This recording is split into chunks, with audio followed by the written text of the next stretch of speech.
Every year, hundreds of bills come out of the Idaho legislature on topics that will impact all our daily lives. We'll keep you up to date on what's happening at the Idaho State House all during the legislative session. Search Idaho Matters wherever you get your podcasts.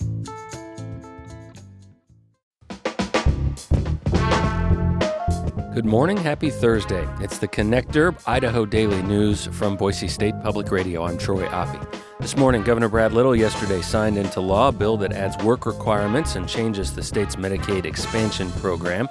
The governor will also be deciding in the next several days what medical freedom in Idaho looks like. Plus, how DOGE could dismantle the U.S. Postal Service, and it's March Madness, but not for Boise State men's basketball. Another local team is playing in the Sweet 16 today. Those stories and more this morning on The Connector. Governor Brad Little yesterday signed into law a bill adding work requirements to the state's Medicaid expansion program and introducing tax credits for expansion-eligible residents so they can buy their own private health insurance coverage through the state exchange. Lawmakers sent that legislation to the governor's desk along party lines. Governor Little celebrated the bill in a press release, saying it reinforces the goal of self-sufficiency and controlled costs while avoiding a complete reversal of the voter-approved Medicaid expansion program, which had been proposed in other bills. The new legislation will move coverage through Medicaid expansion to oversight by private medical insurers. It will also increase oversight and verification of eligibility and seeks to allow a copay requirement for services, much like private insurance does. Democrats criticized the plan, saying it would rip health care away from thousands of Idaho residents through no fault of their own.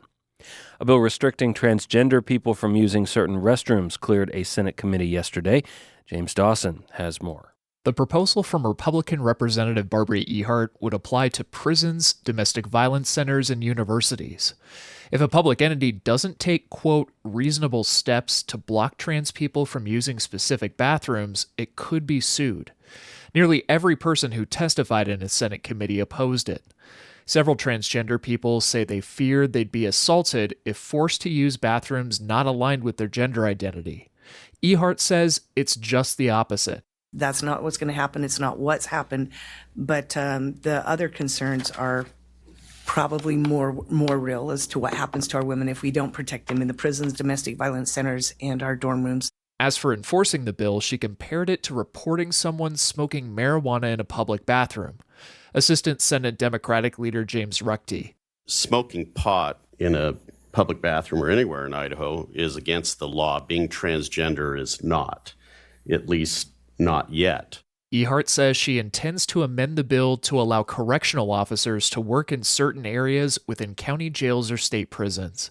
James Dawson, Boise State Public Radio News.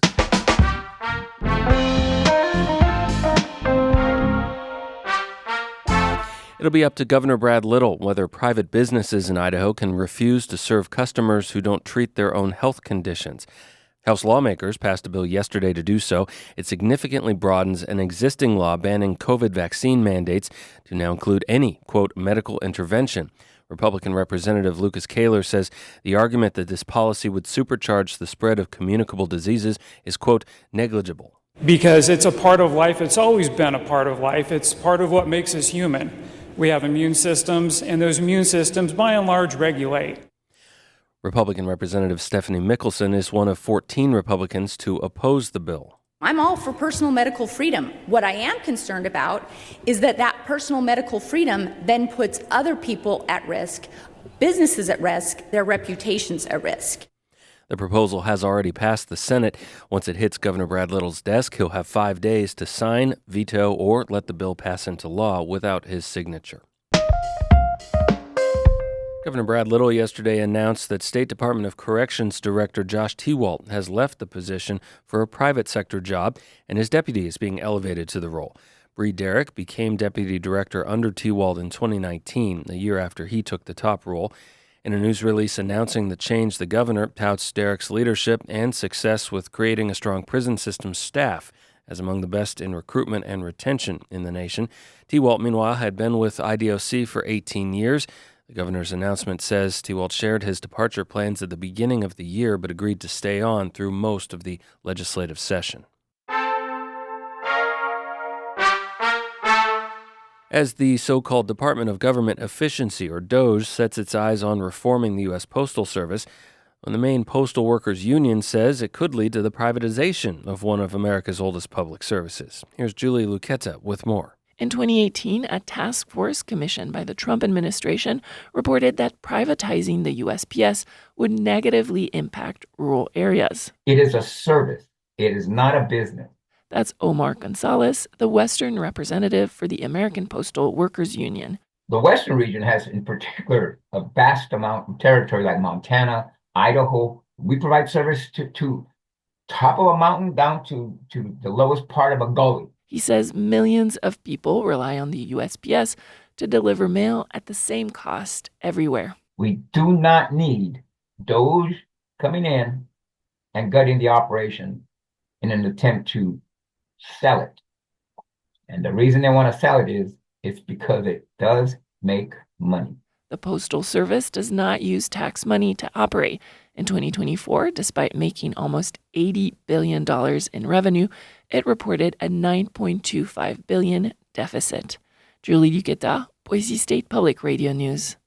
And no matter what the weather, in every neighborhood in the nation, there is a postman who will deliver your mail, rain or shine. Where farms and ranches are often far apart, mail means a lot to people everywhere. Because there are often letters from friends or members of the family who live far away. That archival soundbite is from the 1963 educational film called Postman, Rain or Shine. It was produced by the U.S. Postal Service. Postal workers, retirees, and advocates across the country are planning a day of action today with protest rallies planned nationwide, but so far there are no official demonstrations planned in Idaho. That's according to the National Postal Workers Union.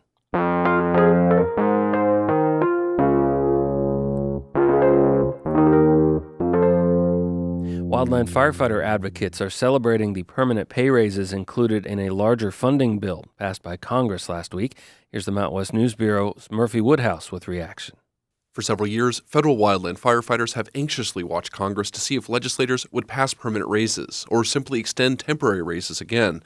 But with the passage and signing of a continuing resolution last week, the Groundhog Day situation came to an end, and the raises will be substantial, as large as 42% jumps in base pay, along with up to $9,000 annually in response pay. This is huge. That's Reva Duncan, a retired Forest Service firefighter and vice president of Grassroots Wildland Firefighters, which has fought for the raises and other reforms for years. The Government Accountability Office has cited low pay as a key factor in the Federal Fire Service's recruitment and retention problems. We're really hoping that this helps significantly. But Duncan is also worried about the implications of the mass firings of federal workers, including many at public lands agencies that play key roles supporting wildfire response. Temporary reinstatements have been ordered, but Politico has recently reported that thousands more layoffs are likely at the Forest Service alone. For the Mountain West News Bureau, I'm Murphy Woodhouse.